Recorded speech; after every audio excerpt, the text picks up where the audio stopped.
Agad na lumikot ang camera at narinig ko sa background ang boss ni Kieran. Nagulat pa ito nang makita ko sa screen. Umahon siya sa pool at saka naglakad palayo kay Troy. He was biting his lips while looking at the screen. Gusto ko mag-iwas ng tingin sa konting galaw niya ay mahagip ang nakabalandra niyang dibdib at malapad na balikat. Ay, rinig kong bati niya matapos ang medyo may katagalang paninitig niya sa akin sa screen. I felt like I was holding my breath at nang magsalita siya ay sakalang ulit ako tuluyang nakahinga ng maayos.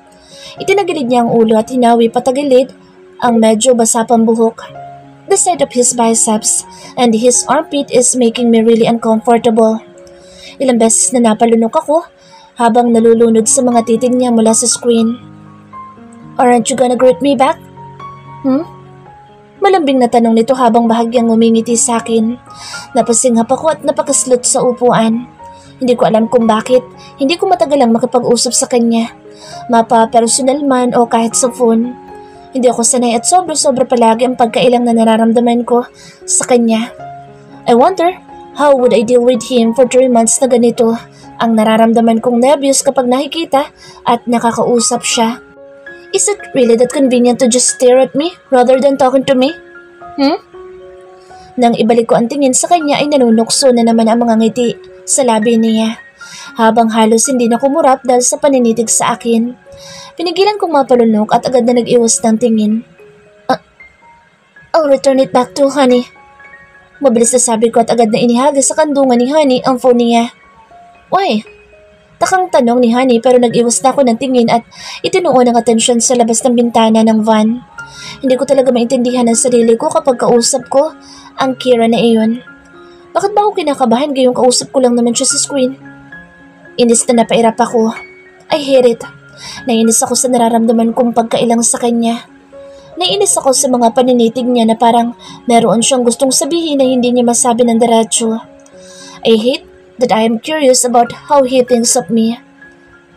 I hate how his voice became so soft when he was talking to me. I really hate how flirtatious he was when he's with me or even just simply talking to me. I hate all of it. I hate him for always making me feel this way. So, paano ba yan? I have to go. Yung bilin ko, Hana. Naliliit ang mga mata na paalala ni Honey. Kinaumagahan ng Lunes. It's my first day to work as an intern in Samaniegos Holdings and she's heading to France to spend her internship in EU International Main Branch. Doon niya napiling mag-internship dahil ang ibang oras niya ay gugugulin niya sa pagmamodelo doon. 3 buwan siyang mawawala kaya naman todo bilin siya sa akin kagabi pa. Paulit-ulit niya akong pinapaalalahanan tungkol sa ex ko dahil alam niya kung gaano kahina ang loob ko pagdating sa ganoong bagay. She was afraid that Joel might do something nasty to win me back na hindi ko naman hahayaang mangyari dahil sa sitwasyon niya. There was a child involved at hindi ako ganoon kadesperada para lamang pagkaitan ng batang hindi pa man lumalabas sa mundo ng pag-asang magkaroon ng normal at buong pamilya. Umiirap siya habang tinatansya ako. Nainis pa din siya dahil wala siyang nagawa sa problema ko kay Joel kaya binilinan niya na lang akong umiwas ng todo dahil baka daw gamitan ako ng kung anong pambobola, makuha lang nito ang gusto. I will. Mag-iingat ka dun ha? Stop going to Barcelona. Ganting bilin ko sa kanya. Hindi ilang beses na muntik na siyang mabastos sa mga bars dahil sa kagagala niya ng nag-iisa. Katwiran niya ay saka lang siya titigil kung si Troy na daw ang magbabawal sa kanya, which was a sort of crazy idea because they both knew that Troy wasn't the type to do that. Isa pa, di wala ngang pakialam sa kanya ang lalaking iyon.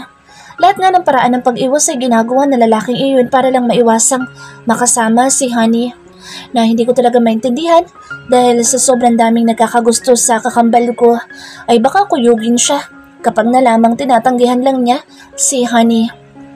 Isumbong mo ko kay Troy. You will see him in MH for sure. Tumatawang sabi lang nito. Napapailing na sinundan ko siya ng tingin matapos makipagbeso kina mommy at daddy, pati na rin sa mga kapatid namin. Nang makaalis si Honey ay kinausap naman ako ni Daddy para sa magiging internship ko sa Samaniegos Holdings. Parang hindi lang isang beses niya ako sinabihan na sa company na lang namin mag-intern, which is very far from my course. Pwede naman sanang office jobs, pero hotels ang gusto ko matutunan ang palakad. Kaya kailangan sa isang hotel din ako mag-internship. Things will not be easy for you there, Hana. Simula ni Daddy habang naglalakad kami papunta sa veranda para doon mag-usap. I was actually expecting that. Alam ko naman na hindi madali ang pagpapalakad sa isang hotel, lalo na kung sa operations ako magfo-focus. Ibinaba niya ang iniinom na kape at dumikwatro ng upo bago nagpatuloy sa pagsasalita. You are aware about the merging of our companies, aren't you? Tanong niya na ang tinutukoy ay ang bagong company na itatayo kasama ang mga Samaniegos. Tumango ako at kitang-kita ko ang pagsinghap ni Daddy. He was probably shocked because I already knew about it. Hindi rin naman kasi lihim sa akin na humina ang isang branch ng Hue International, kaya balak na sana iyong ipasara ni Lolo kung hindi nag-offer ang mga Samaniegos na saluhin ang business at dagdagan ng ibang products nila. I've actually heard about that since last year. Ang alam ko ay magiging kasosyo din ang De La Ford Group sa itatayong kumpanya, which is the Hue Samaniegos Construction and Motors Incorporation. The company is in line with construction and automotive. Sa amin ang real estate at sa mga Samaniego naman ang automotive, which is Van Samaniegos' main business. But there were rumors that his son will be the one to take over the position and YS na hindi ko din sigurado kung totoo dahil masyado pang bata si Kieran na iyon para umalis sa poder ng mga Samaniego. He will be assigned in the hotel's operation at sinabi ko na kay Kieran na isama ka kapag mag-hotel visits para matutunan mo rin pati operations, hindi lang sa main branch. Tuloy-tuloy na sabi ni Daddy. I was expecting this pero nagulat pa rin ako nang sabihin niya sa akin na ipapasama niya ako kay Kieran. That's just mean I couldn't avoid working with him, and that also means I couldn't avoid seeing Joel. Ngayon pa lang ay nai-imagine ko na kung gaano ka-awkward iyon sa pagitan naming dalawa. Pinigilan kong mapabuntong hininga dahil sa naisip. So this is why you cannot engage in an office romance because you cannot work effectively when you two split up. I hope you would learn a lot even with that short duration period, Hana. How long would that be again? Tanong niya habang matamang tinitingnan ako. 3 months, Dad. Simpleng sagot ko. Tumango-tango siya. Alright, make sure to familiarize everything cause you will be working in YS soon. Tuloy-tuloy na deklara nito. Gulat ako na patingin sa kanya. Mukhang inaasahan na niya ang magiging reaksyon ko kaya tumikim siya pagkatapos ay umayos ng upo. You know, I can't just leave you international yet. Your Uncle Vince don't want to live here. That's why we need to wait for your cousin to take over the company. Don't worry, baby. Kapag na-train ko na, si Kuya Kieran mo, ay pwede ka nang bumalik sa Samaniegos Holdings. Kung hotels talaga ang gusto mong i-manage. Sabi nito nang makita ang pagtutol sa mukha ko. Halos matigil ang paghinga ko dahil sa deklarasyon niya. I couldn't imagine hearing such horrible things this early. At ngayon pa talaga kung kailan magsisimula na ako magtrabaho. Working with YS means working with Kieran. And there's a big possibility na i-absorb ng company si Joel dahil sa kapasidad nito. I know he can be one of their employees after his internship. Siguradong sigurado ako doon at kung mamalasin pa, ay baka sa YS din siya mapapunta. And that would be another torture for me. I couldn't imagine working with my ex in the same company again. That would be super duper awkward. Kaya naman halos tumutol ako dahil sa pagkabigla. But Dad, please baby. Paglalambing nito, napangangako. He really knows I can't resist him. I couldn't believe he will use that as an advantage now. I need someone to represent our company, Hana. Alam mong hindi pwedeng iwanang basta-basta ang Hue International at wala akong ibang pwedeng asahan kung hindi ikaw. If you can't, honey, we'll be forced to quit modeling. No, Dad. Sunod-sunod ang iling ko. I was quite expecting he would say that pero nang marinig ko mismo, ay parang hindi ako makapaniwalang masasabi iyon ni Daddy. Napahawak siya sa salamin niya at kitang-kita ko ang pagsusubok niyang itago ang ngiti. It was obvious that he was trying to play with my emotions, and he was trying to use my twin to control me. I'll do it. I'll do it, Dad. Leave Honey alone, or don't even mention it to her. I don't want to force her to do something she doesn't like. Seryosong pahayag ko. Sa lahat ng ginagawa ng kakambal ko para sa akin ay hindi ko magagawang makita siyang mahirapan. Total, ay sanay naman ako sa trabaho sa opisina dahil bata pa lang ay mahilig na akong tumambay sa office ni Daddy. I don't want to burden my twin because of this. I just want her to enjoy her life, kaya kakayanin ko ito. Nagkibit balikat si Daddy. In that case, I am counting on you, baby. Sabi nito at lumapit para yakapin ako. Gumanti ako ng yakap at agad na naisip kung kaya ko talagang gawin ang lahat para sa kakambal ko. Humigpit ang yakap ni Daddy, kaya napapikit ako sa dibdib niya. I just want you to know that I am so proud of you, Hannah. I can finally say that I raised my baby girl so well. Tila proud na sabi nito. Tumaba ang puso ko pagkarinig sa sinabi niya. Napangiti ako nang hagkan niya ako sa noo. I used to think that his favorite daughter was Honey. Noong mga bata pa kasi kami ay parating si Honey ang binabantayan at ako ay hinahayaan na lang. Eventually, nakita ko na kung bakit ganoon si Daddy sa akin. It was because he knew that I don't need to be tamed. Lumaki kasi ako na madalas ay sinusunod sila ni Mommy. Maybe my dad trusts me too much in everything that I do. Malaki ang tiwala niya sa akin na kaya ko ang sarili ko at hindi ko na kailangang karagdagan na atensyon katulad ng atensyong binibigay nila sa kakambal ko. Are you dating someone already? Bigla ay tanong niya. Nagulat ako at kumalas sa pagkakayakap sa akin niya. Tiningala ko siya at sinuring mabuti kung seryoso ba siya sa itanong niya sa akin. Bawal ba ako mag-boyfriend, Daddy? Alanganing tanong ko. Ngayon lang kasi namin napag-usapan ng tungkol sa ganitong bagay. We weren't really open to this kind of things. Kahit si Mommy ay hindi nakikialam at hindi rin nagtatanong. Siguro ay hanggat wala silang nakikitang ipinapakilala namin ay hindi sila magsasalita at makikialam. No, you can date whoever you want. Just make sure to introduce him to me so that I could make him quit instantly. Dado naman eh. Reklamo ko at sinamangutan siya. Tumawa naman siya at ginulo ang buhok ko. Just kidding. I'm not worried at all. I know he can take good care of you. Sabi nito at pinisil ang ilong ko. Nagtatakang tiningnan ko siya. Sino naman ang akala ni Daddy na boyfriend ko? Imposible namang nalaman niya ang tungkol sa amin ni Joel. Mabilis na tinanggal ko ang bagay na iyon sa isip. Pero wala naman po akong boyfriend, Dad. Stop speculating. Nakangusong sabi ko. Just give me a knowing grin na hindi ko makuha kung para saan. Saglit pa kami nag-usap at ilang mga bilin pa ang sinabi niya bago ako nagpaalam at nauna nang pumasok sa loob para makapag-prepare sa pagpasok sa opisina. Huminga ako ng malalim pagkapasok sa kwarto at makita ang mga susuotin ko sa pagpasok sa opisina. So this is it. This is the start of something new.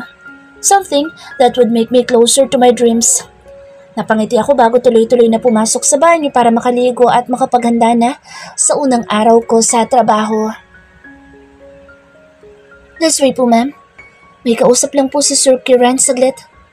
Sabi ng babaeng medyo may edad na makapasok ako sa floor kung saan ang assigned department ko bilang isang intern sa Samaniago Holdings. Hindi ko maiwasang suriin ang itsura niya dahil masyado siyang matanda para maging secretary ni Kiran. Ngumiti ako sa kanya at bahagyang yumuko. She seems super nice though. Hana na lang po itawag niya sa akin. Sabi ko. Alanganing ngumiti naman siya. Mukhang alam na niya kung kanino akong anak kaya hindi niya ako makuhang sang-ayunan sa question ko. Kayo po ba ang secretary ni Kiran? Hindi ko na napigilang itanong. Agad na umiling naman siya at bahagyang natawa. Naku, hindi. Walang secretary si Sir. Clerk lang ako dyan sa kabilang department. Ako lang yung nautusan ng daddy niya para i-guide ka papunta sa kanya. Sagot nito. Kumunot ang noo ko habang napapaisip sa sinabi nito. Nakakapagtaka naman kasi, talaga? Wala siyang secretary? Posible ba yun sa dami ng ginagawa niya? Mukhang nabasa naman ng babae ang nasa isip ko at agad na siyang nagpaliwanag kung bakit walang secretary si Kieran. Ayon dito ay pinatigil na daw ng daddy nito ang pagbibigay ng secretary sa anak dahil kahit ang mga secretary daw nito ay nai-involve kay Kieran. Ang pinakahuling secretary daw nito ay naging spy pa at tinangkang sirain ang image nito. At sa gulat ko ay sinabi niyang magkakaroon na raw ng assistant si Kieran at ang daddy daw nito ang kumuha. Nahigit ko ang hininga nang makuha ang sinabi niya. Halos mapamura ako sa isip nang makuha ang sitwasyon. So, ang daddy naman pala niya ang kumuha kay Joel at hindi si Kieran mismo? So, ang ibig sabihin ay walang alam si Kieran sa tungkol sa amin? Hindi ko alam kung bakit tila nakahinga ko ng maluwag nang maisip iyon. Hindi ko natuloy napigilan ang sarili kong mag-usisa pa.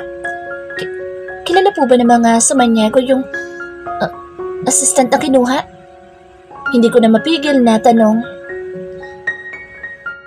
Kung si Van Montecarlo na mismo may-ari ng kumpanya ang kumuha sa kanya, ay malamang na personal nitong kakilala si Joel o di kaya ay may malapit na koneksyon ng mga ito para ipagkatiwala nito ang anak. Saglit na nag-isip pa ang matanda bago ako sinagot. Ang alam ko ay pinag-aaral ni Sir Van yung batang iyon dahil kakilala niya yung tatay. Pero hindi ako sigurado, Hana. Alanganin itong umiti. Pero kapareho mo rin ng school yun at matalino daw.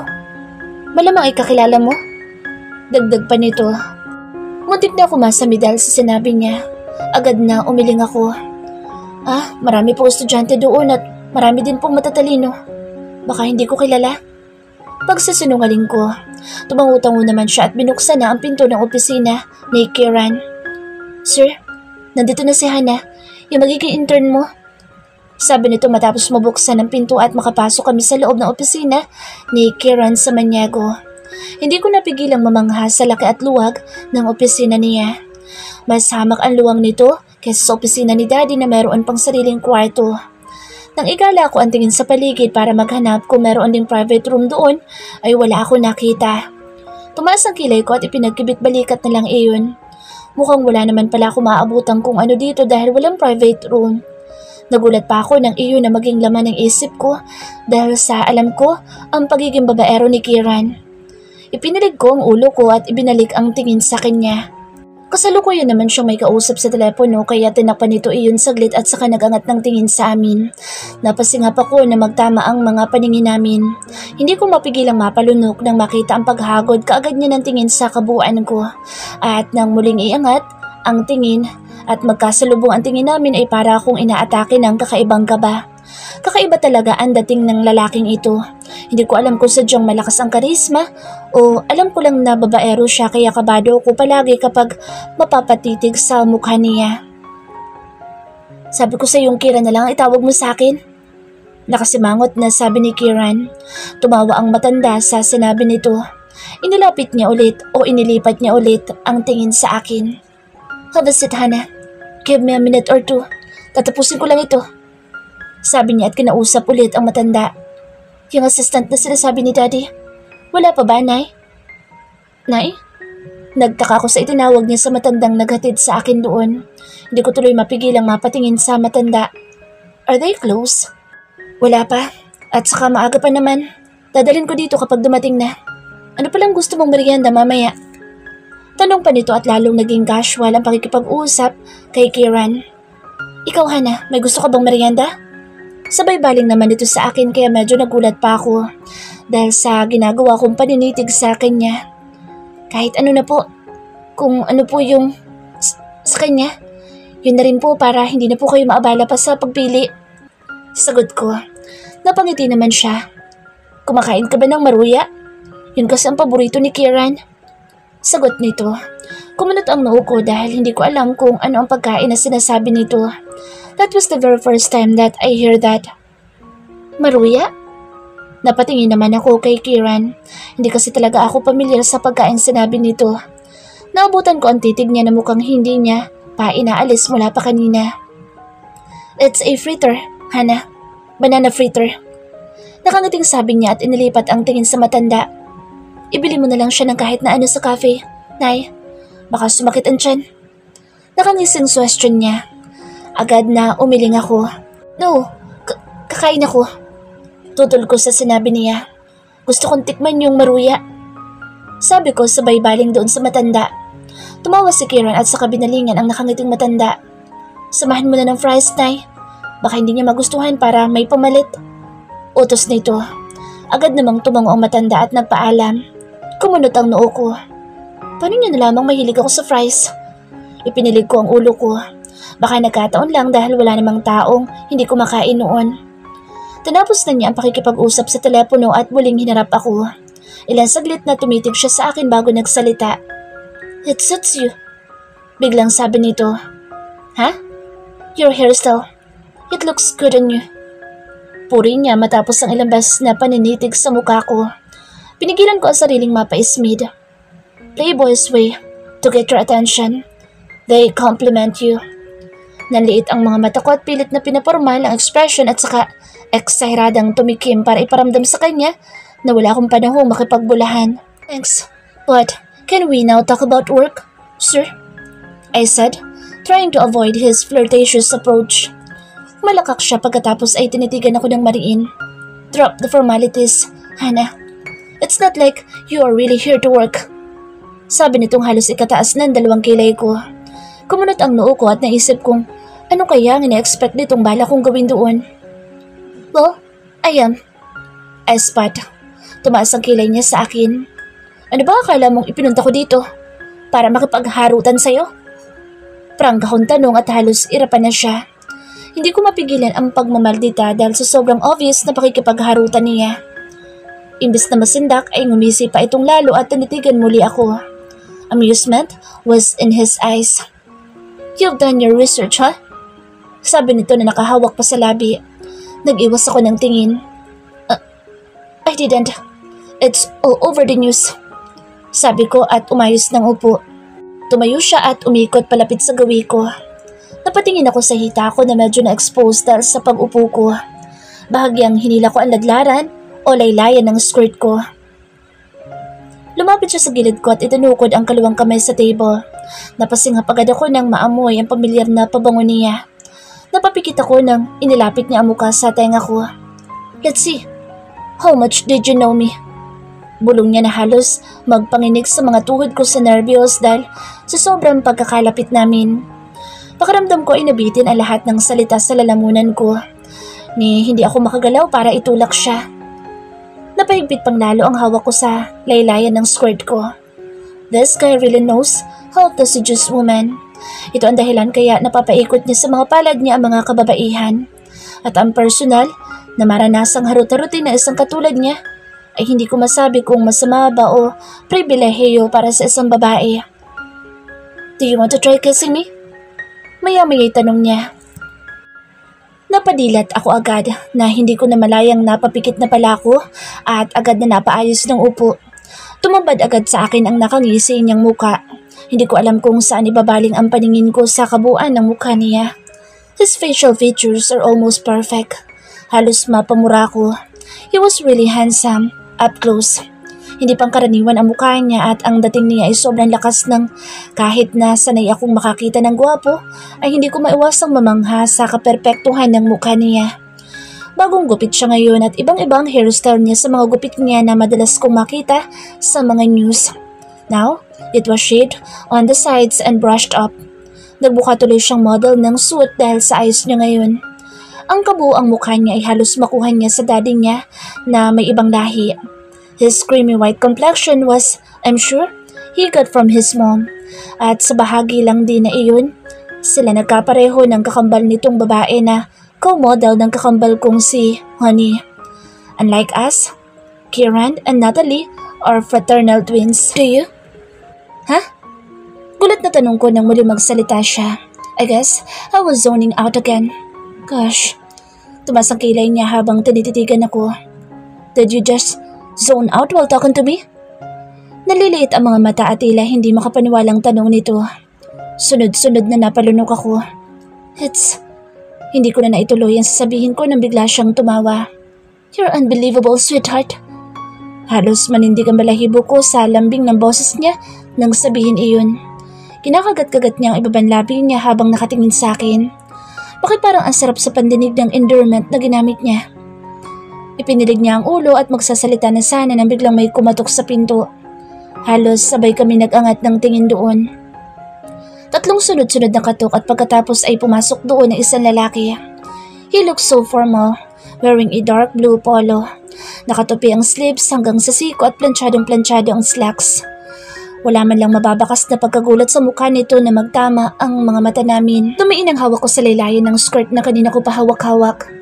Good morning, Sir Kiran. I'm Joel Corpus, your new assistant. Formal na pakilala nito na itinuon ang buong atensyon kay Kiran. Umayos ng tayo si Kiran at inintay ang paglapit niya.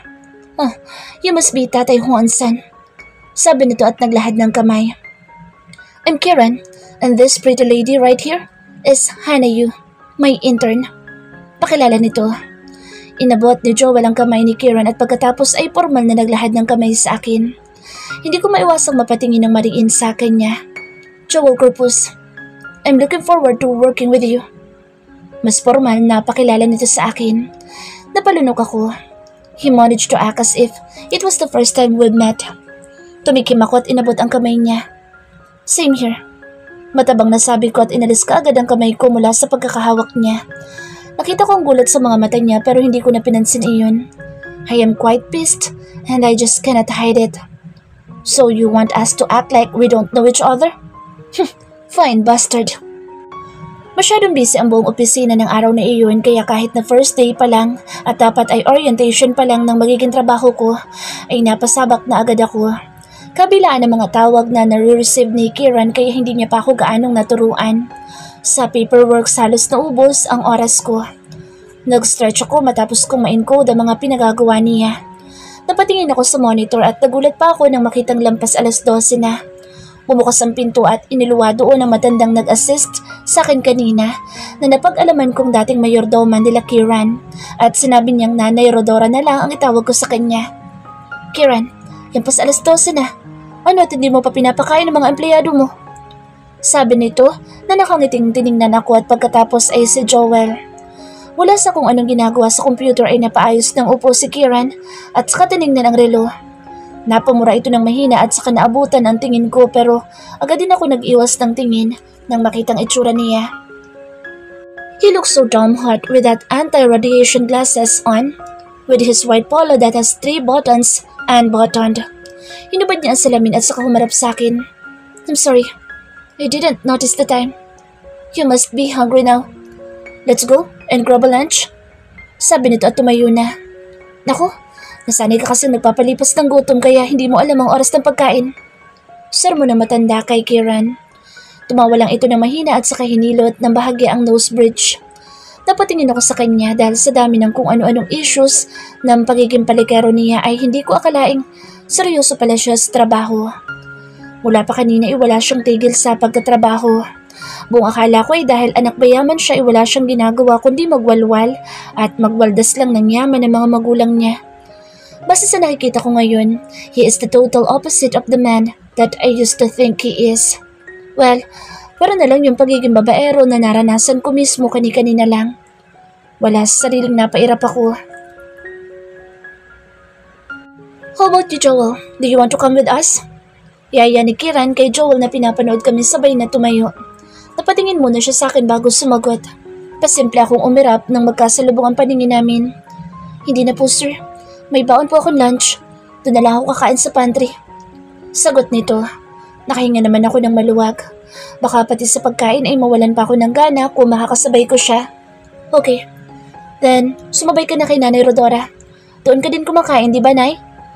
Tumango naman ang matanda at niyaya na si Joel na sumama sa kanya. Hindi maiwasan na ibang empleyado na mapatingin sa amin habang naglalakad pababa sa cafe ng hotel. Ang cafe ay madalas ginagamit ng mga managers at ang ibang empleyado ay sa pantry o sa kantin ng hotel kumakain. Today is super hectic. It's always like this when Christmas season is coming. I'm sorry, I haven't introduced you yet to the other department heads. Maybe later, after lunch baka pwede na. Paliwanag niya habang naglalakad kami papasok sa cafe. Napatingin ako sa kanya na hinihilot pa rin ang kanyang nose bridge. Medyo namumula din ng konti ang mga mata niya. Maybe he overworked himself too much these days. Napairap ako nang maalala ang sinabi ni Nanay Rodora na nagpapalipas siya ng gutom at hindi kumakain sa oras. He was like my dad na kung hindi pupuntahan ni mommy sa opisina ay hindi pa makakakain sa oras. It's okay. Simpleng sabi ko at umorder na ng pagkain. I ordered chicken burrito at ginaya naman niya iyon. He doesn't look hungry though. He look unwell at napipilitan lang na kumain. Halata ring masakit talaga ang ulo niya kanina pa dahil panay ang masahe niya sa nose bridge habang napapapikit.